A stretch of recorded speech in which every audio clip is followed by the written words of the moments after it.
zvaitwa wandisvetusa wena. Ndototi Christmas yangu yaita.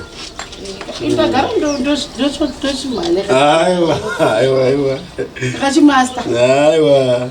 Excellent, ndechistapa pamusoro. Aiwa, unoziva zvaunoita. Regai vanhu vawandire kunoko.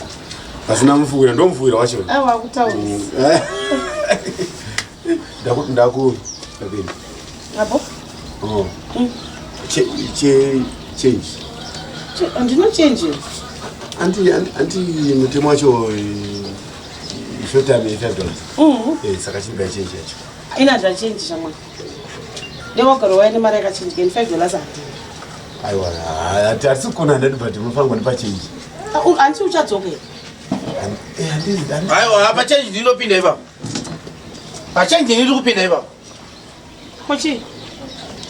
Ite kumba hakuna kana chiriko. Hakuna kana chekubata.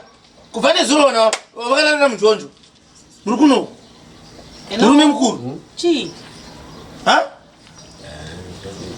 Kamona. Aiwa, inda utopinda ipo. Kupinda papi. Hakuna change chauyo, hakuna change chauyo. Inda utopinda hande. Mabla. Ha? Aiwa mtanibati. Mudu yokumba na mai. Ngapinda ngo. Wewe utake kurambiza. Aiwa mtanibati. Andisana change yako shamwa. Murume mukuru, aunyani. Mabla ndini. Ende kumba. Kumba ndenda pandini baba wako. Atuna basa ndingopinda over 5 years ndikupinda. Bafake masiye hiyo ndikupinda. Saka toma madhira wako daita mari yangu.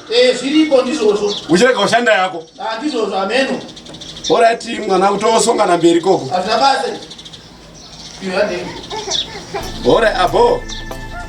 Ivaipa. Kutega security baba, mamuone hapa munga manje. Yes. Wautonditsinga Mabla ka. Andisana change yako shamwa. Ukesena naye, kasena mjalo. Akafarani. Alright. Ndi majala. Alright. Alright. Baba, let's baba, ora mamulipa. Ndipo baba yadini zve. Baba ndiyo uri kuita kudya bota nemari yabambo. Ndozvanaka kuperekera izvo zvakapata zvakadai. Hakuna change kuya, ndiri kutombozvokota ipapo.